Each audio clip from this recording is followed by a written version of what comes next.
اعوذ باللہ من الشیطان الرجیم بسم اللہ الرحمن الرحیم الحمد للہ رب العالمین الرحمن الرحیم مالک یوم الدین۔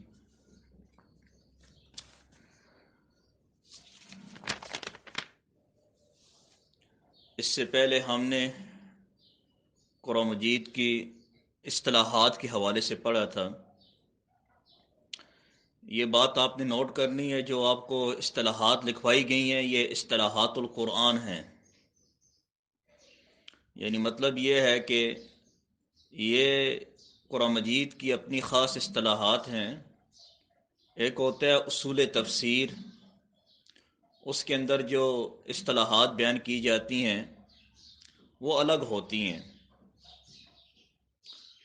ایک ہوتا ہے علوم القرآن، اور تیسری قسم ہوتی ہے قواعد التفسیر۔ علوم القرآن الگ ہے، وہ الگ فن ہے۔ اصول تفسیر الگ مستقل فن ہے، اور قواعد التفسیر الگ ہوتا ہے۔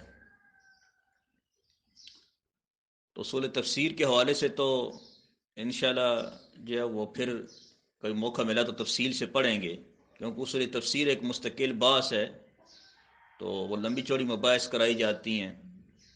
اسی طرح علوم القرآن بھی ایک مستقل بحث ہے، لیکن جو میں نے آپ کو جو ہے وہ اصطلاحات لکھوائی ہیں یہ قرآن مجید کی اصطلاحات ہیں۔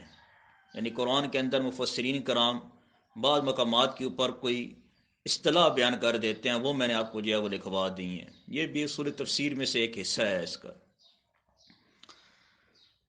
تو بہت ساری ایسی کتابیں بھی ہیں جن کو اصول تفسیر کا کہہ دیا جاتا ہے، حالانکہ وہ اصول تفسیر میں سے نہیں ہوتی۔ اس کی مثال جو ہے وہ ہمارے پاس ایک کتاب ہے الفوز الکبیر، جو وفاق المدارس العربیہ کے نصاب کے اندر لگی ہوئی ہے۔ لڑکوں کے تو نصاب میں ہے، لڑکیوں کے نصاب میں ہے یعنی مجھے یہ نہیں پتہ۔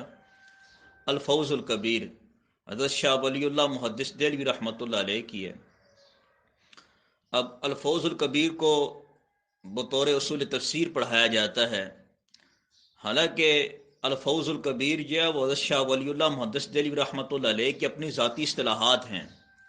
یعنی ان کا قرآن مجید سے تفسیر بیان کرنے کا، استدلال کرنے کا ایک اپنا خاص نقطہ نظر تھا، جس کے ذریعے وہ قرآن مجید کا ترجمہ و تفسیر بیان کیا کرتے تھے۔ تو اس کو سمجھانے کے لیے انہوں نے یہ ایک مقدمہ لکھا تھا الفوز الکبیر کے نام سے۔ تو الفوز الکبیر یہ علوم القرآن کا ایک حصہ آپ اس کو کہہ سکتے ہیں، یا اس کو آپ یہ کہہ سکتے ہیں کہ یہ حضرت شاہ ولی اللہ محدث دہلوی رحمۃ اللہ علیہ کا اپنا ذاتی جو منہج تھا قرآن مجید کے حوالے سے، وہ اس کے مطابق انہوں نے یہ ایک مقدمہ لکھا ہے قرآن مجید کے حوالے سے۔ وہ اصول تفسیر میں سے نہیں ہے، یہ آپ نے بات یاد رکھنی ہے، کیونکہ اصول تفسیر وہ ہیں جو متقدمین سے لے کر متاخرین تک، خصوصاً شیخ الاسلام ابن تیمیہ رحمۃ اللہ علیہ نے سب سے پہلے مستقل طور پر اصول تفسیر کا نام جو ہے وہ انہوں نے بھی لیا تھا۔ ان سے پہلے جو مفسرین کرام تھے وہ اپنی تفاسیر کے اندر یا قرآن مجید کی شروع میں جو مقدمہ لکھتے تھے اس کے ضمن کے اندر کچھ اصول تفسیر بیان کیا کرتے تھے، لیکن وہ جزوی طور پر بیان کرتے تھے۔ مستقل طور پر جو اصول تفسیر کا لفظ استعمال کیا ہے وہ ابن تیمیہ رحمۃ اللہ علیہ نے جو ہے وہ بیان کیا، اور مستقل طور پر ایک مقدمہ بھی لکھا ہے اصول تفسیر کے حوالے سے۔ تو حضرت شاہ صاحب رحمۃ اللہ علیہ سے پہلے جو علماء تھے انہوں نے مستقل طور پر اصول تفسیر پر کام کیا ہوا ہے، اور انہی کو اصول تفسیر بھی کہا جاتا ہے۔ حضرت شاہ ولی اللہ محدث دہلوی رحمۃ اللہ علیہ کی جو الفوز الکبیر کتاب ہے وہ اصول تفسیر میں سے نہیں ہے، بلکہ علوم القرآن کا ایک جو ہے وہ حصہ ہے جو حضرت شاہ صاحب کا اپنے طرز کے اوپر جو ہے وہ لکھا گیا ہے۔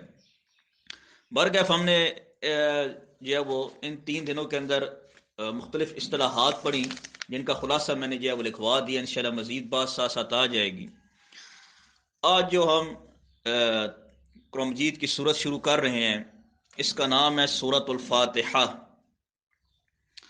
سب سے پہلے ہم نے جو ہے وہ مفسرین کرام کے طرز کے مطابق اعوذ باللہ من الشیطان الرجیم پر بحث کریں گے کہ اس کے بارے میں مفسرین کرام کیا فرماتے ہیں کہ تعوذ کا مقام کیا ہے اور اس کے اندر اس کی تفسیر وغیرہ کیا بیان کی گئی ہے۔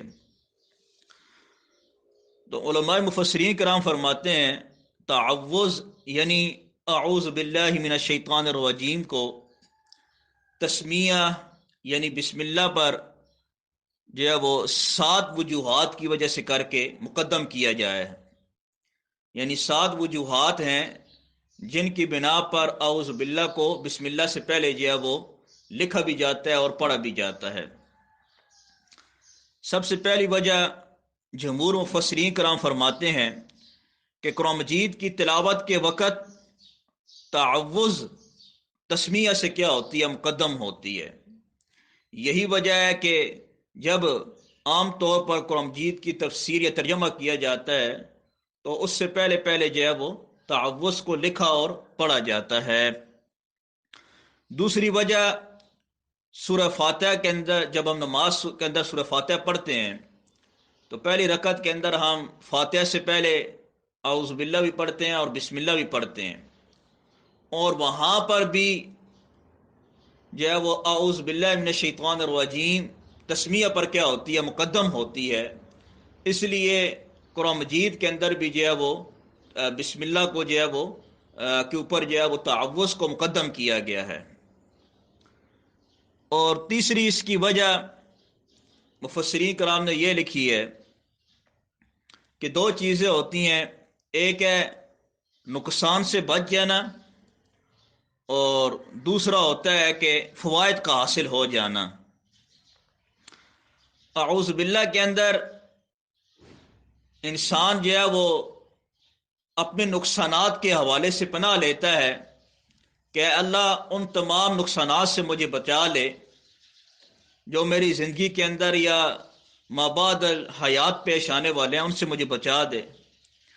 اور تسمیہ کے اندر انسان فوائد حاصل کرتا ہے کہ حصول برکت کے لیے کہ منافع ہمیں مجھے حاصل ہو جائیں۔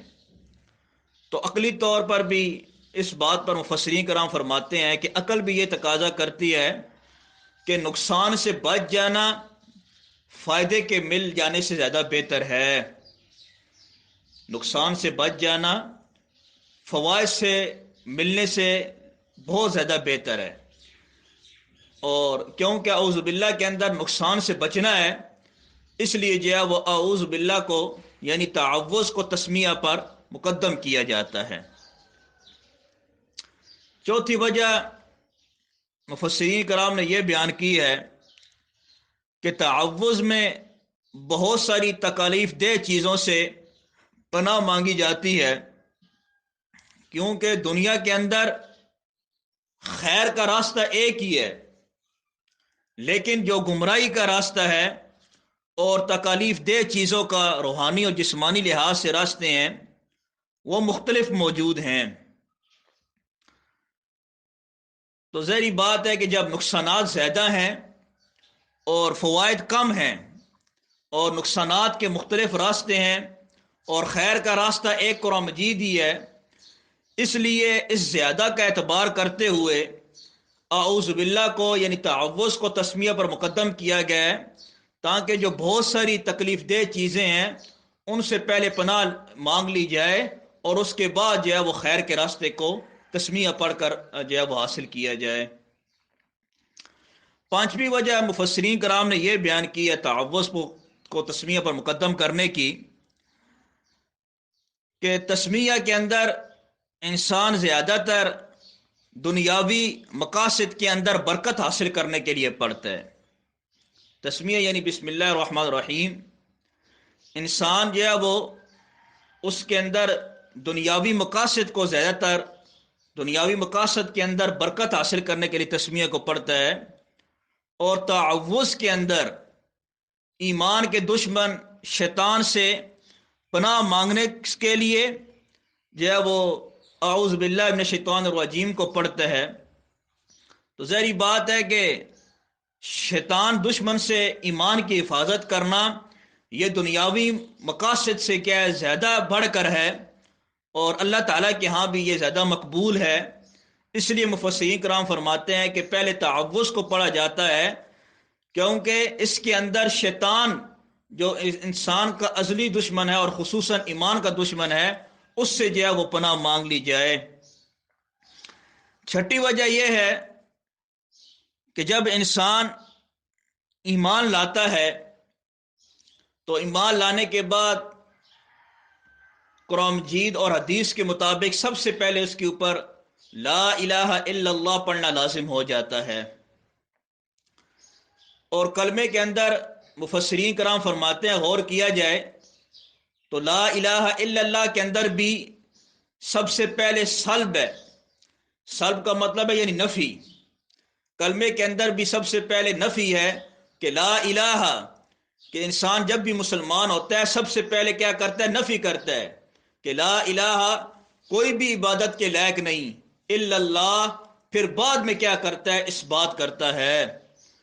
تو کیونکہ انسان جب ایمان لاتا ہے تو اس کے اندر نفی پہلے ہوتی ہے اور اس بات بعد میں ہوتا ہے، اور قرآن مجید کے اندر بھی یہی طرز اختیار کیا گیا ہے کہ پہلے انسان اعوذ باللہ پڑھ کر ان تمام شرور کی نفی کر دیتا ہے، اور ان تمام جو ہے وہ دشمنوں سے اور ان تمام جو ہے وہ مشرکانہ اعمال سے سب سے پہلے کیا کرتا ہے؟ ان کی نفی کرتا ہے، اور اس کے بعد پھر بسم اللہ پڑھ کر کیا کرتا ہے؟ اللہ تعالیٰ کا کیا توحید کا اس بات کرتا ہے۔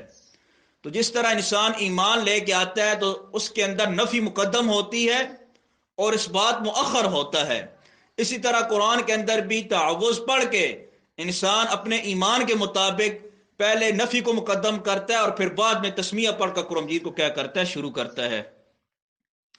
اور ساتویں وجہ یہ بھی ہے جو مفسرین کرام نے بیان کی ہے کہ دو چیزیں ہیں، ایک ہے حرمت اور ایک ہے حلت، یعنی ایک ہے کہ حرام چیزوں کا جو ہے وہ بیان کرنا اور دوسرا ہے حلال چیزوں کا بیان کرنا۔ اب یہاں پر غور کیجئے گا، اعوذ باللہ کے اندر انسان ان تمام حرمت والی چیزوں سے پناہ مانگتا ہے جو انسان کی زندگی کو اندر روحانی اور جسمانی طور پر تباہیاں لاتے ہیں، انسان کی دنیا کو بھی تباہ کر لیتے ہیں اور آخرت کو بھی کیا کر دیتے ہیں؟ تباہ کر لیتے ہیں۔ ان حرام چیزوں سے انسان سب سے پہلے کیا کرتا ہے؟ پناہ مانگتا ہے تعوذ پڑھ کر، اور تسمیہ پڑھ کر انسان جو ہے وہ حلال چیزوں کے ذریعے برکت کا کیا کرتا ہے؟ حصول کرتا ہے۔ تو قانون یہ ہے کہ جب حلال اور حرام جو ہے وہ آپس میں مل جائیں تو اس کے اندر حرام چیز کو کیا کیا جاتا ہے؟ پہلے مقدم کیا جاتا ہے، اور حلال چیز کو کیا کیا جاتا ہے؟ مؤخر کیا جاتا ہے۔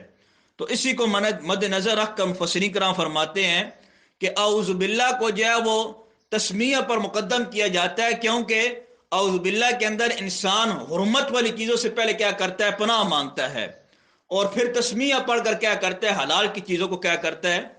اس کے اندر جو ہے وہ اصول برکت حاصل کرتا ہے۔ اور عام طور پر بھی آپ اگر زندگی کے اندر دیکھیں، جب آپ 5 وقت کی روزانہ نماز پڑھتے ہیں تو سب سے پہلی تکبیر جس کو تکبیر اولیٰ کہا جاتا ہے تو اس کو کیا نام دیا جاتا ہے؟ تکبیر تحریمہ۔ تحریمہ کا مطلب کیا ہوتا ہے؟ کہ وہ چیزیں جو نماز سے پہلے حلال تھیں وہ ابھی تکبیر تحریمہ کہنے کے بعد کیا ہو گئی ہیں؟ حرام ہو گئی ہیں۔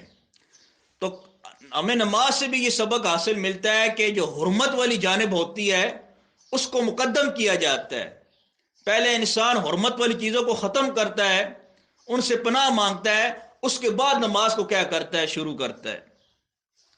تو اس سے بھی ہمیں اگر دیکھیں تو حرمت والی جہت کیا ہوتی ہے؟ مقدم ہوتی ہے۔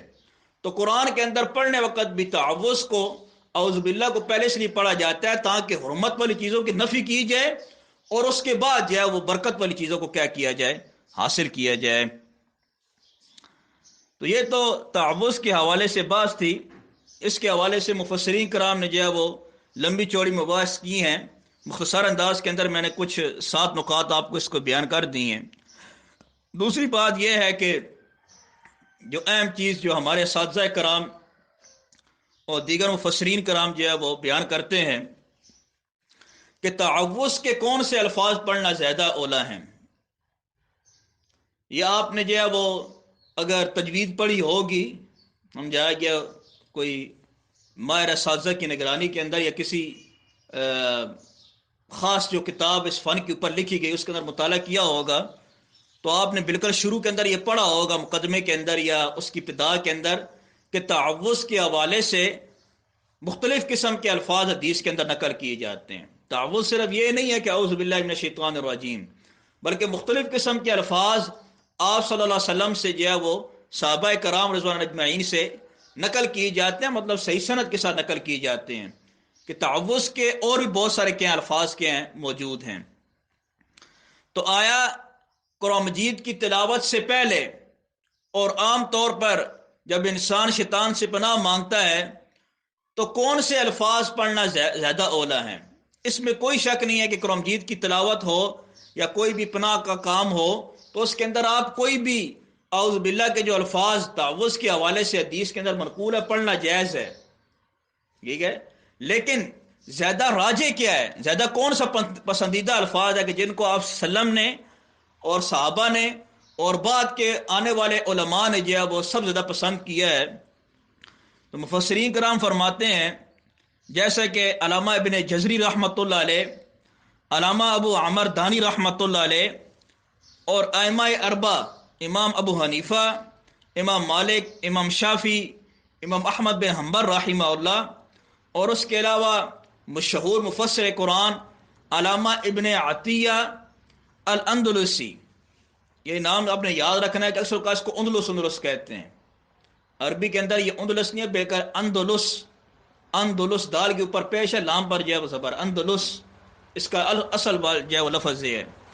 تو علامہ ابن عطیہ رحمۃ اللہ علیہ اور مشہور مفسر قرآن علامہ قرطبی رحمۃ اللہ علیہ اور اس کے علاوہ امام راضی رحمۃ اللہ علیہ نے تفسیر رازی کے اندر اور علامہ علوسی رحمۃ اللہ علیہ نے روح المعانی کے اندر تمام علماء کے اجماع سے یہ بات نقل کی ہے کہ فرماتے ہیں کہ اعوذ باللہ من الشیطان الرجیم کے الفاظ جو عام طور پر پڑھے جاتے ہیں وہ تمام علماء کے نزدیک جمہور علماء اور تمام علماء کا اتفاق ہے کہ اعوذ باللہ من الشیطان الرجیم کے جو الفاظ ہیں وہ پڑھنا سب سے زیادہ اولا اور افضل ہیں. اس لیے جو ہے وہ عام طور پر جب قرآن مجید کو شروع کیا جائے تو اعوذ باللہ من الشیطان الرجیم کے الفاظ پڑھے جائیں. اس کے علاوہ بھی تعوذ کے الفاظ آتے ہیں، وہ آپ نے پڑھے ہوں گے، وہ پڑھنے بھی جائز ہے، لیکن با اتفاق مفسرین کرام جو ہے وہ یہ الفاظ پڑھنا زیادہ جو ہے وہ اولا ہے. اس کے بعد جو ہے وہ تیسری جو اہم بات ہے وہ یہ ہوتی ہے کہ تعوذ کا معنی کیا ہے. ایک ہے تعوذ کا معنی ہم عام طور پر اردو میں کر دیتے ہیں کہ اعوذ باللہ میں پناہ مانگتا ہوں اللہ تعالیٰ کی ذات کی من الشیطان الرجیم مردود شیطان سے، عام طور پر جو معنی کیا جاتا ہے. لیکن ایک وہ معنی ہے جو مفسرین کرام نے خود جو ہے وہ تعوذ کا بیان کیا ہے.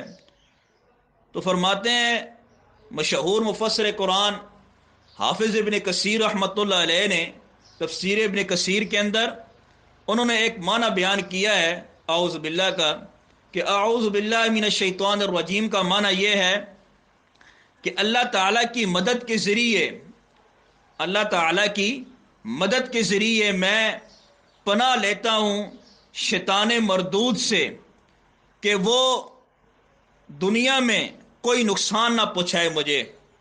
کیا فرماتے ہیں کہ اللہ تعالیٰ کی مدد کے ذریعے میں پناہ لیتا ہوں شیطان مردود سے کہ وہ دنیا میں کوئی نقصان پہنچائے مجھے، کہ جن احکام کے کرنے کا مجھے حکم دیا گیا ہے ایسا نہ ہو کہ اس سے وہ مجھے روک دے، اور جن کاموں سے مجھے منع کیا گیا ہو ایسا نہ ہو کہ کہیں مجھے ان کے کام کرنے کے اوپر مجھے ابھار نہ دے. یہ معنی کیا ہے علامہ ابن کثیر رحمۃ اللہ علیہ نے تفسیر ابن کثیر کے اندر اعوذ باللہ کے حوالے سے. اس کے بعد جو ہے وہ اہم بات ہے وہ یہ ہے کہ لفظ شیطان کے حوالے سے مفسرین کرام بیان کرتے ہیں کہ شیطان کا مطلب کیا ہے، معنی کیا ہے. امام راغب اصفہانی رحمۃ اللہ علیہ ان کی کتاب ہے المفردات فی غرائب القرآن، یہ المفردات کے نام سے انہوں نے کتاب لکھی ہے جو با اتفاق مفسرین کرام انتہائی زیادہ جو ہے وہ معتبر ہے۔ تو امام راغب اصفہانی رحمۃ اللہ علیہ مشہور لغت کے امام بھی ہیں اور مفسر قرآن بھی ہیں۔ انہوں نے اپنی کتاب المفردات کے اندر فرماتے ہیں کہ اس کے اندر انہوں نے دو قول بیان کیے ہیں۔ پہلا قول یہ ہے کہ جو لفظ شیطان ہے یہ شاطانہ سے بنا ہے، لفظ شیطان شاطانہ سے بنا ہے، شین طا نون اس سے مشتق ہے، اور شاطانہ کا معنی ہوتا ہے کہ تباعدا۔ شاطانہ کس کے معنی کے اندر ہے؟ تباعدا، تا با الف عین دال، باب تفاعل سے۔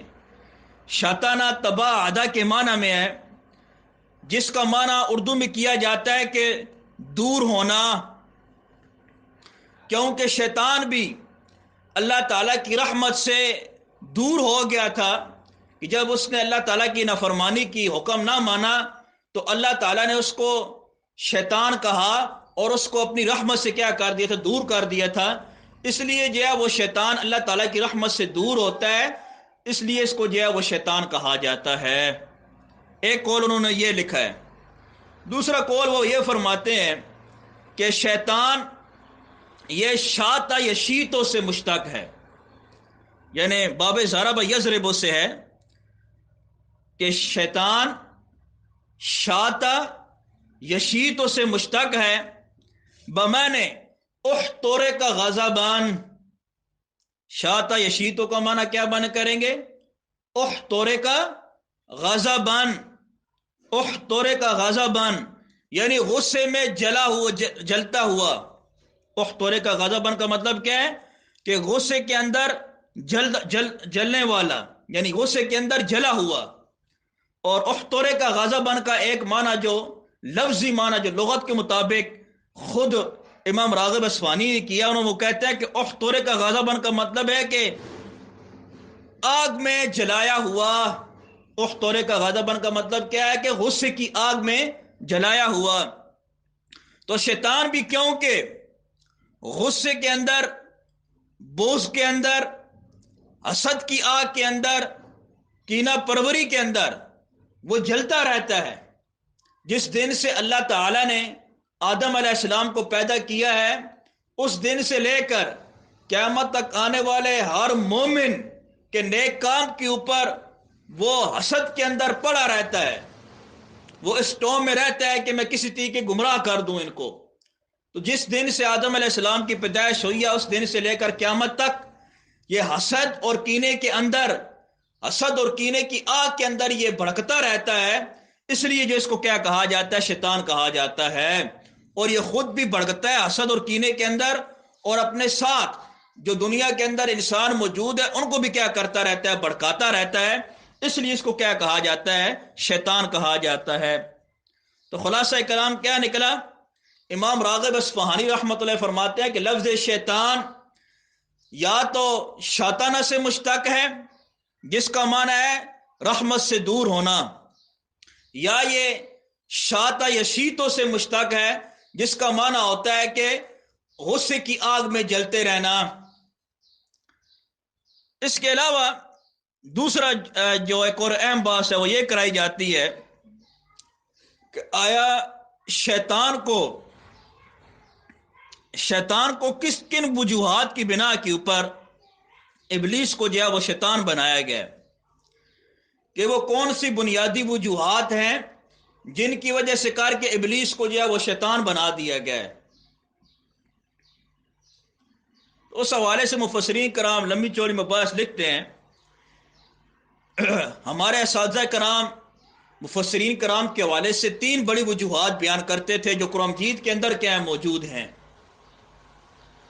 سب سے پہلی وجہ یہ ہے کہ ابلیس کو شیطان اس لیے قرار دیا گیا کہ اس نے حکم الہی کی کیا کی تھی؟ مخالفت کی تھی۔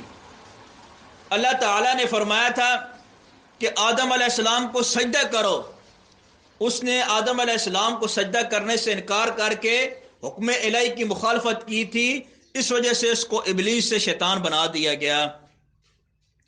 نمبر 2، آدم علیہ السلام کی بشریت کی اس نے تنقیص کی تھی کہ آدم علیہ السلام انسان ہے، اور اس نے جو ہے وہ توہین کی تھی آدم علیہ السلام کی بشریت کے ہونے کی وجہ سے کر کے.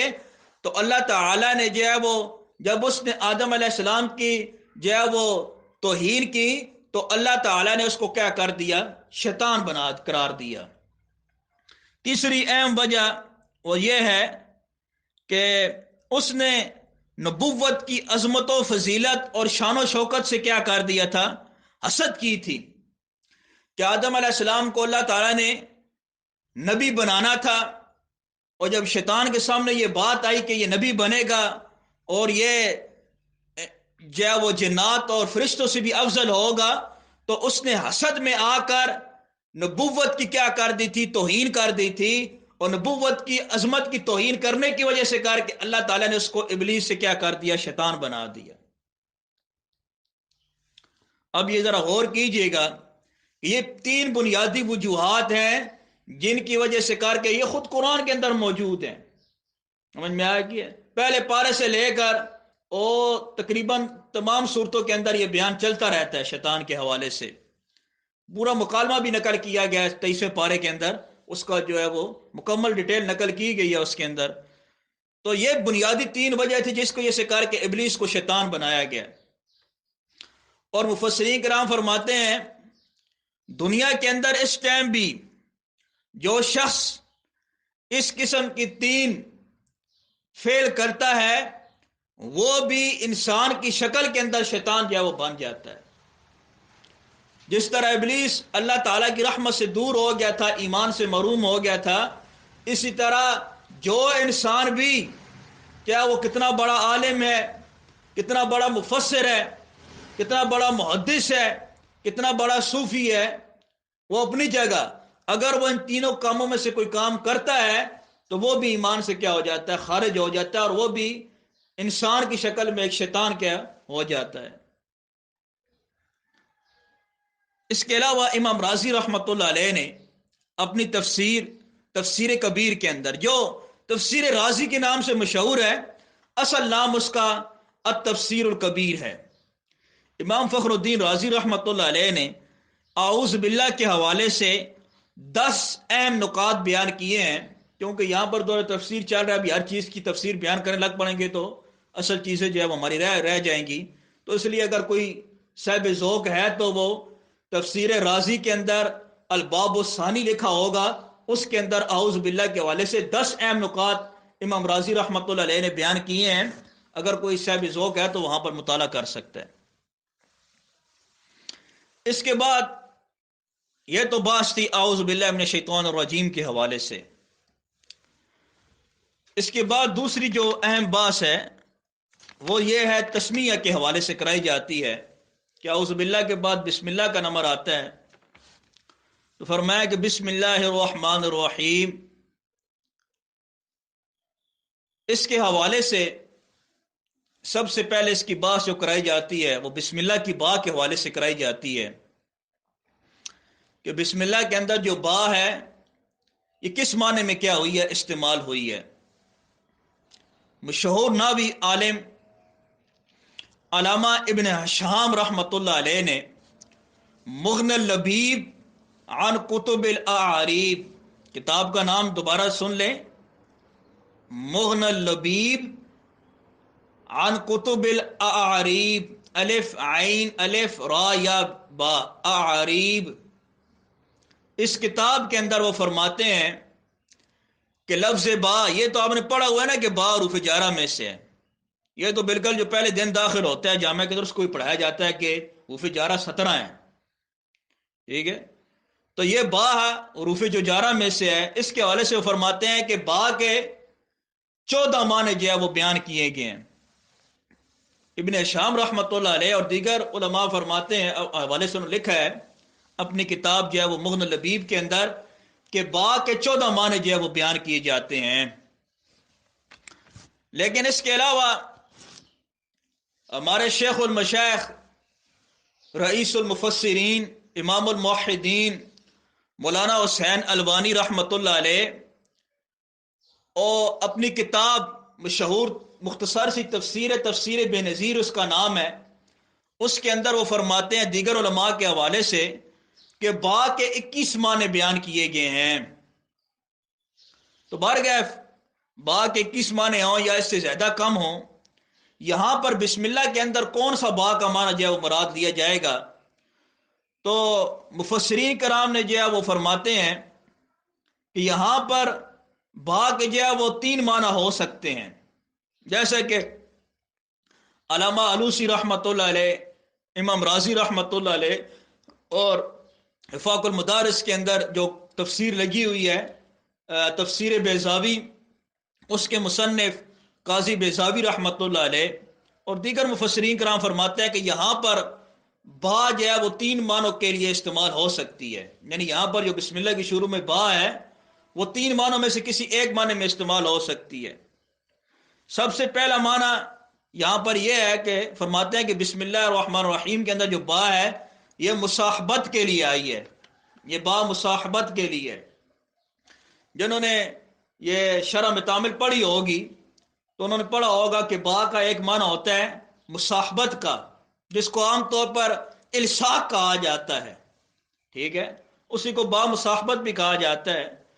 تو با مصاحبت کے لیے مصاحبت کا معنی ہوتا ہے کہ ملانا، اکٹھا کرنا، یعنی ایک چیز کو دوسری چیز کے ساتھ کیا کر دینا، ملا دینا، اس کو جو ہے کیا کہا جاتا ہے، مصاحبت کہا جاتا ہے۔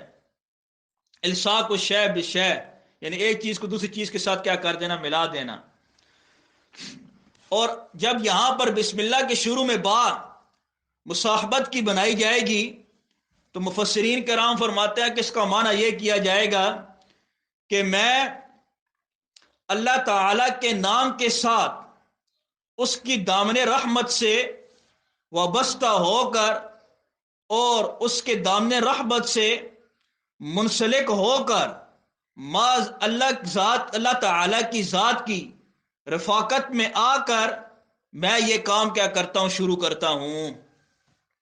یعنی بسم اللہ الرحمن الرحیم جو سورہ فاتحہ سے پہلے لکھی گئی ہے، اگر اس کی با کو با مصاحبت بنائیں گے تو معنی یہ کریں گے بسم اللہ الرحمن الرحیم کا کہ میں اللہ تعالی کے نام کے ساتھ اس کی دامن رحمت سے وابستہ ہو کر اور منسلک ہو کر اور محض اللہ تعالی کی ذات کی رفاقت میں آ کر میں قرآن مجید پڑھنا شروع کرتا ہوں۔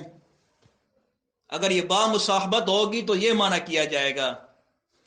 نمبر 2، یہاں پر مفسرین کرام فرماتے ہیں کہ با جو ہے یہ اس کا ایک اور بھی جو ہے وہ معنی ہے، اور وہ معنی یہ ہے کہ یہ با یہاں پر تبرک کے معنی میں ہے۔ بسم اللہ الرحمن الرحیم کے با جو ہے وہ کس کے معنی میں ہے؟ تبرک، یعنی برکت حاصل کرنے کے معنی میں ہے۔ تو جب بسم اللہ الرحمن الرحیم کی شروع کی جو با ہے اس کو تبرک کے معنی میں لیں گے تو معنی یہ کریں گے بسم اللہ الرحمن الرحیم کا کہ میں اللہ کے نام کی برکت سے، میں اللہ تعالیٰ کے نام کی برکت سے شروع کرتا ہوں تاکہ تمام قرآن مجید پڑھنے اور پڑھانے کے اندر جو ہے وہ آسانی کے ساتھ میں مکمل کر سکوں۔ جب با جو ہے وہ تبرک کی ہوگی تو معنی کریں گے بسم اللہ الرحمن الرحیم کا کہ میں اللہ تعالیٰ کے نام کی برکت کے ساتھ تمام قرآن مجید کو آسانی کے لیے اللہ تعالیٰ کے نام کی برکت کے ساتھ میں شروع کرتا ہوں تاکہ قرآن مجید کے مکمل ہونے تک اللہ تعالیٰ کی طرف سے میرے لیے کیا ہو، آسانی پیدا ہو۔ یہ بسم اللہ الرحمن الرحیم کا معنی کریں گے جب با جو ہے وہ برکت کے لیے ہوگی۔ تیسرا معنی با کا جو ہے وہ یہاں پر مفسرین کرام فرماتے ہیں کہ یہ یہاں پر با استعانت کی ہے۔ اسی کو رئیس المفسرین مولانا حسین البانی رحمۃ اللہ علیہ نے اور اس کے علاوہ امام قاضی بیضاوی رحمۃ اللہ علیہ نے تفسیر بیضاوی کے اندر اور روح المعانی کے اندر علامہ علوسی رحمۃ اللہ علیہ نے اور اس کے علاوہ امام راضی رحمۃ اللہ علیہ نے تفسیر و کبیر کے اندر جمہور علماء کے حوالے سے یہ بات نقل کی ہے کہ بسم اللہ الرحمن الرحیم کی شروع میں جو با ہے، یہ با جو ہے وہ استعانت کی ہے۔ استعانت کا مطلب ہوتا ہے کہ مدد طلب کرنا۔ تو جب با استعانت کی ہوگی تو معنی یہ کریں گے کہ بسم اللہ الرحمن الرحیم، میں اللہ تعالیٰ کے نام کی مدد سے، میں اللہ تعالیٰ کے نام کی مدد سے شروع کرتا ہوں اس قرآن مجید کو۔ تو یہاں پر با کس کے معنی میں ہوگی؟ استعانت کی ہوگی۔ اور اکثر مفسرین کرام نے لکھا ہے کہ بسم اللہ الرحمن الرحیم جو قرآن کی شروع میں لکھی جاتی ہے تو وہ با جو ہے وہ با استعانت کی ہوتی ہے، کیونکہ مدد صرف مانگنی ہے تو وہ صرف کس سے مانگنی ہے؟ اللہ تعالیٰ سے مانگنی ہے۔ اور دوسری اہم وجہ یہ بھی بیان کی گئی ہے کہ با شروع میں استعانت کی یہ وجہ بھی ہے کہ جیسے کہ امام راضی اور دیگر مفسرین کرام نے لکھا ہے کہ جب یہ بسم اللہ نازل ہوئی تھی تو مکہ کے اندر نازل ہوئی تھی۔ مکہ کے مشرکین عام طور پر جب کوئی کام شروع کرتے تھے تو وہ کہتے تھے کہ اپنے الہ کا نام کیا کرتے تھے؟ لیا کرتے تھے، کہتے تھے کہ بسم اللات والعزی، کبھی کس بت کا نام لیتے، کبھی کس بت کا نام لیتے۔ یہاں تک کہ مفسرین کرام لکھتے ہیں کہ جب وہ جنگ کے اندر مسلمانوں سے لڑائی کے اندر شریک ہوتے تھے تو اس وقت بھی یہ جو ہے وہ مشرکین مکہ جو کام شروع کرتے تھے لڑنے کے وقت، اس وقت بھی یہ کہتے تھے کہ بسم اللات والعزی، یعنی ہم لات اور عزا جو بڑے بت ان کے معبود ہیں ان کے نام سے شروع کرتے ہیں۔ تو مفسرین کرام فرماتے ہیں کہ اللہ تعالیٰ نے اس دور کے اندر بسم اللہ کو نازل کر کے اپنے پیغمبر اور صحابہ کو یہ تلقین کی کہ تم شروع کرو بسم اللہ الرحمن الرحیم، کہ میں شروع کرتا ہوں اللہ تعالیٰ کی نام کی مدد کے ساتھ، تاکہ دیگر معبودان باطلہ کا کیا ہو جائے؟ رد ہو جائے۔ اسی وجہ سے کر کے مفسرین کو فرماتے ہیں کہ یہاں پر با جو ہے وہ استعانت کے معنی کے اندر ہے، اور اسی کو قول راجح بھی جو ہے وہ قرار دیا گیا ہے۔ یہ تو بسم اللہ الرحمن الرحیم کے حوالے سے بات تھی۔ اس سورت کا نام سورۃ الفاتحہ ہے، اور آپ جو ہے وہ قرآن مجید کے اندر دیکھ سکتے ہیں ساتھ لکھا ہوا ہے مکیۃ۔ یہ سورت کیا ہے؟ مکی ہے۔ یہاں پر سورت مکی ہے، یہ سورت مدنی ہے۔ علماء نے جو ہے وہ علوم القرآن کے اندر اور دیگر مفسرین اپنی کتابوں کے اندر یہ مباحث کی ہے کہ مکی صورت کسے کہتے ہیں، مدنی صورت کسے کہتے ہیں۔ جمہور علماء محققین کے نزدیک جو اہم ترین قول، جو راجح قول ہے، وہ میں آپ کو بتا دیتا ہوں کہ جو سورت آپ صلی اللہ علیہ وسلم کی ہجرت سے پہلے نازل ہوئی، یعنی مدینہ منورہ کے اندر ہجرت کرنے سے پہلے جو سورت نازل ہوئی، جو بھی صورتیں نازل ہوئیں، ان کو جو ہے وہ مکی صورت کہا جاتا ہے، چاہے وہ صورت مکہ کے اندر نازل ہوئی تھی یا کسی اور مقام کے اوپر نازل ہوئی تھی، لیکن ہجرت سے پہلے نازل ہوئی ہے تو اس کو مکی صورت کہا جاتا ہے۔ اور جو صورتیں مکہ کے سے مدینہ کی طرف ہجرت کرنے کے بعد، یعنی مدینہ کے اندر ہجرت کرنے کے بعد جو نازل ہوئی ہیں ہجرت کے بعد، ان تمام صورتوں کو مدنی صورت کہا جاتا ہے۔ آگے عام ہے کہ وہ صورتیں ہجرت کے بعد چاہے مدینہ کے اندر نازل ہوں چاہے مکہ کے اندر نازل ہوئی ہوں، ان کو مدنی ہی صورت کہا جاتا ہے، اور اس کے شروع آخر میں جو ہے مدنی صورت لکھا جاتا ہے کہ مدنیتون۔ تو سورہ فاتحہ جو ہے وہ مکی ہے۔ اس میں اگرچہ علماء کا جو ہے وہ اختلاف پایا جاتا ہے کہ بعض علماء کہتے ہیں کہ سورہ فاتحہ جو ہے وہ مدنی ہے، جیسا کہ مشہور مفسر قرآن ابن جریر طبری رحمۃ اللہ علیہ نے تفسیر طبری کے اندر، اور ابن ابی حاتم رازی رحمۃ اللہ علیہ نے اپنی تفسیر کے اندر جو ہے وہ مختلف صحابہ اور تابعین اور کچھ علماء کا قول نقل کیا ہے کہ وہ فرماتے ہیں کہ یہ سورت جو ہے وہ مدینہ کے اندر نازل ہوئی ہے، لیکن جمہور اور محققین علماء کے نزدیک سورہ جو فاتحہ ہے یہ مکی صورتوں میں سے ہے۔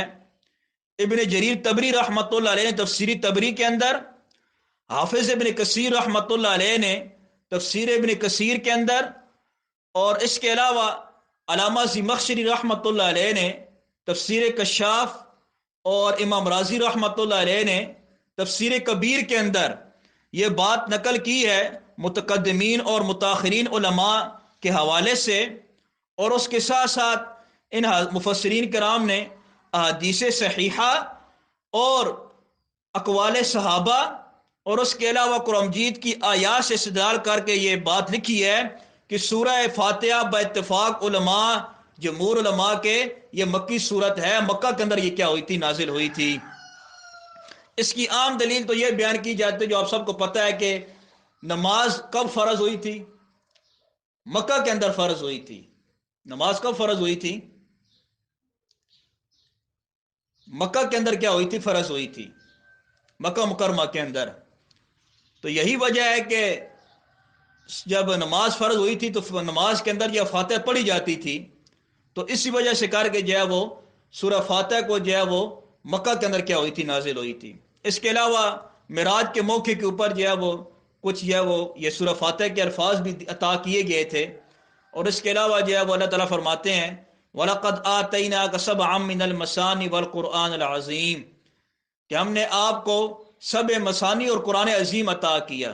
سبع مثانی کے حوالے سے تمام مفسرین کا جو ہے وہ اتفاق ہے کہ سبع مثانی سے مراد جو ہے وہ سورہ فاتحہ مراد ہے، اور جس صورت کے اندر یہ آیت نازل ہوئی ہے وہ صورت با اتفاق مفسرین کرام جو ہے وہ مکہ کے اندر کیا ہوئی ہے؟ نازل ہوئی ہے۔ اس لیے جو ہے وہ اس سورہ فاتحہ کو جو ہے وہ مکی صورتوں میں سے جو ہے وہ قرار دیا گیا ہے۔ دوسری یہاں پر اہم بات یہ ہے کہ سورہ فاتحہ کا نام کیا ہے؟ اس کے بہت سارے نام جو ہے وہ لیے جاتے ہیں۔ قرآن مجید کے اندر 114 صورتیں ہیں، ان کے مختلف نام ہیں، لیکن سب سے زیادہ جو نام ہیں وہ سورہ فاتحہ کے جو ہے وہ لیے جاتے ہیں۔ تو یہ نام جو ہے وہ خود احادیث سے کیا ثابت ہیں، جیسے کہ امام ترمذی رحمۃ اللہ علیہ نے کتاب و تفسیر کے اندر، اور امام بخاری رحمۃ اللہ علیہ نے جلد ثانی کے اندر کتاب و تفسیر کے اندر، اور باقی جو ستہ کے مفسرین کرام ہیں امام مسلم رحمۃ اللہ علیہ کے علاوہ باقی تمام جو 5 جو ہے وہ مصنف حدیث ہے، حدیث کے ابن ماجہ رحمۃ اللہ علیہ، امام نسائی، امام ترمذی، امام بخاری رحمۃ اللہ علیہ اور امام ابو داؤد رحمۃ اللہ علیہ، انہوں نے اپنی کتابوں کے اندر مستقل طور پر کتاب لکھی کتاب و تفسیر۔ اس کے اندر تمام علماء نے محدثین نے باقاعدہ احادیث سے جو ہے وہ فاتحہ کے نام جو ہے وہ ذکر کیے ہیں۔ تفسیر اگر کوئی دیکھنا چاہتا ہے تو اس کا مطالعہ کرے گا، وہاں پر جو ہے وہ آپ کو تمام فاتحہ کے نام احادیث سے جو ہے وہ مل جائیں گے۔ یہاں پر جو ہے وہ میں چند اہم جو نام مشہور ہیں وہ میں آپ کو بتا دیتا ہوں کہ سورہ فاتحہ کو ایک نام جو ہے وہ فاتحۃ الکتاب ہے۔ فاتحہ کا ایک نام فاتحۃ الکتاب ہے۔ فاتحہ کا مطلب ہوتا ہے کہ شروع کرنے ہونے والا، یعنی شروع، کتاب کو شروع کرنے ہونے والے۔ تو فاتحۃ الکتاب کو، سورہ فاتحہ کو فاتحۃ الکتاب اس لیے کہتے ہیں کہ قرآن مجید جب شروع ہوتا ہے تو سب سے پہلے سورہ فاتحہ کو کیا کیا جاتا ہے؟ پڑھا جاتا ہے اور لکھا جاتا ہے، اس لیے جو ہے وہ اس سورت کو فاتحۃ الکتاب کہا جاتا ہے۔ دوسرا اس کا نام جو ہے وہ تعلیم المسئلہ، اس کو جو ہے وہ دوسرا نام مفسرین کرام نقل کیا تعلیم المسئلہ۔ اس کو تعلیم المسئلہ کیوں کہا جاتا ہے؟ تعلیم المسئلہ کا مطلب ہے کہ مانگنے کی جو ہے وہ سوال کرنے کی تعلیم دینا۔ سورہ فاتحہ کے اندر کیونکہ اللہ تعالی نے انسان کو جو ہے وہ اپنی ذات سے مانگنے کا طریقہ کار سمجھایا ہے، تو اس لیے اس کو جو ہے وہ تعلیم المسئلہ یعنی مانگنے کی تعلیم، یعنی اللہ تعالیٰ سے کس طرح دعا مانگی جاتی ہے تو اس کا طریقہ کار اللہ تعالیٰ نے سورہ فاتحہ کے اندر بیان کیا ہے کہ پہلے میری حمد بیان کی جائے، میری ثنا کی جائے، اس کے بعد اللہ تعالیٰ سے کیا کی جائے؟ دعا کی جائے، تو دعا قبول ہوتی ہے، جیسے کہ حدیث کے اندر بھی آتا ہے۔ تو سورہ فاتحہ کے اندر کیونکہ اللہ تعالیٰ نے انسان کو جو ہے وہ مانگنے کا طریقہ جو ہے وہ سمجھایا ہے، تو اس لیے فاتحہ کا دوسرا نام جو ہے وہ تعلیم المسئلہ ہے۔ تیسرا اس کا نام جو ذکر کیا جاتا ہے وہ ذکر کیا جاتا ہے الشفاء۔ خود حدیث کے اندر بھی یہ نقل کیا جاتا ہے الشفاء، کہ سورہ فاتحہ کو الشفاء کہا جاتا ہے۔ تو سورہ فاتح بھی کے اندر بھی کیونکہ انسان کے لیے جو ہے وہ جسمانی اور روحانی جو ہے وہ شفا موجود ہے، جیسا کہ ابو سعید خدری رضی اللہ عنہ کا مشہور واقعہ ہے کہ وہ سفر میں جا رہے تھے تو کسی قبیلے کے پاس سے گزرے تو اس کے سردار کو کسی نے جو ہے وہ سانپ نے کاٹ دیا تھا، تو ابو سعید خدری رضی اللہ عنہ نے اس کو جو ہے وہ سورہ فاتح پڑھ کر دم کی۔ تو جب وہ آپ سلم کے پاس واپس آئے تو آپ سلم نے جو ہے وہ سامنے جو سارا مسئلہ پیش کر دیا، تو آپ سلم نے بھی اس کو کیا کر دی، تائید کر دی۔ تو یہ انسان کی جسمانی بھی کیا علاج ہے کہ سورہ فاتح جو ہے وہ اگر انسان کوئی بیمار وغیرہ ہو، بخار وغیرہ ہو، تو اس کا دم کیا جائے تو اس کے لیے کیا ہوتی ہے، شفا ہوتی ہے۔ اور اس کے علاوہ سورہ فاتح کو شفا اس لیے بھی کہا جاتا ہے، شفا نام رکھا جاتا ہے کہ اس کی بنیادی اور بڑی وجہ یہ ہے کہ یہ انسان کے اندر جو ہے وہ جو روحانی بیماریاں موجود ہوتی ہیں، یعنی عقائد کی خرابی، اعمال کی خرابی، اخلاق کی خرابی، انسان کے اندر جو عقائد، اعمال اور اخلاق کی خرابیاں پیدا ہوتی ہیں، تو سورۃ فاتح کے اندر ان تمام خرابیوں کا علاج کیا موجود ہے کہ انسان کا عقیدہ کس طرح ٹھیک ہونا چاہیے، انسان کا عمل کس طرح ٹھیک ہونا چاہیے، انسان کے اخلاق کس طرح بہتر ہو سکتے ہیں، تو وہ سورہ فاتح کے اندر کیا موجود ہیں۔ اور اس لیے جو ہے وہ ان تمام جو بیماریاں انسان کے اندر موجود ہوتی ہیں اس کا علاج سورہ فاتح کے اندر روحانی طور پر موجود ہے، اس لیے اس کو جو ہے وہ الشفا کہا جاتا ہے۔ چوتھا اس کا جو مشہور نام ہے وہ یہ ہے کہ سورہ فاتح کو ام القرآن کہا جاتا ہے۔ توجہ کیجئے گا کہ ام کے معنی عربی کے اندر دو کیے جاتے ہیں۔ نمبر ایک، ام کا معنی ہے ماں، والدہ۔ دوسرا، ام کا معنی عربی کے اندر کیا جاتا ہے خلاصہ، نچوڑ اور جڑ، خلاصہ، نچوڑ اور جڑ۔ سورہ فاتح کو ام القرآن اس لیے کہا جاتا ہے کہ ام کا مطلب ہے کہ ماں، جیسے ماں کے پیٹ کے اندر جب بچہ موجود ہوتا ہے تو ماں کے پیٹ نے اس کو چاروں طرف سے کیا کیا ہوتا ہے، گھیرا ہوا ہوتا ہے۔ تو سورہ فاتح نے بھی اسی طرح پورے قرآن کے اندر جو مضامین بیان کیے اللہ تعالیٰ نے، اس پورے قرآن کا احاطہ کیا ہوا ہے، اس پورے قرآن کے مضامین کو گھیرا ہوا ہے، اس لیے اس کو ام القرآن کہا جاتا ہے۔ جس طرح ماں کے پیٹ کے اندر جب بچہ موجود ہوتا ہے اور ماں کے پیٹ نے اس کو مکمل طور پر گھیرا ہوا ہوتا ہے، تو اسی طرح سورہ فاتح کو بھی ام القرآن کہا جاتا ہے کہ اس نے قرآن کے اندر جو جو مضامین بیان کیے ہیں اللہ تعالیٰ نے، ان تمام کو کیا کیا گیا، فاتح نے گھیرا ہوا ہے۔ یعنی وہ تمام کے مضامین جو قرآن کے اندر بیان کیے جاتے ہیں وہ قرآن کے اندر، سورہ فاتح کے اندر کیا کیے گئے، بیان کیے گئے ہیں، اس لیے اس کو ام القرآن کہا جاتا ہے۔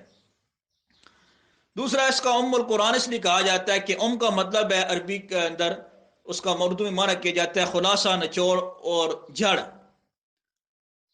تو سورہ فاتح کیونکہ پورے قرآن کا جو نچوڑ ہے، پورے قرآن کا جو نچوڑ اور خلاصہ ہے، مفسرین کرام فرماتے ہیں کہ پورے قرآن کا خلاصہ اور نچوڑ سورہ فاتح کے اندر کیا موجود ہے کہ پورے قرآن مجید کے جو مضامین ہیں وہ مختصر انداز کے اندر خلاصے کے طور پر اللہ تعالیٰ نے سورہ فاتح کے اندر بیان کر دیے ہیں، اس لیے جو ہے وہ سورہ فاتح کا جو ہے وہ نام ام القرآن رکھا جاتا ہے، یعنی تمام قرآن کا نچوڑ۔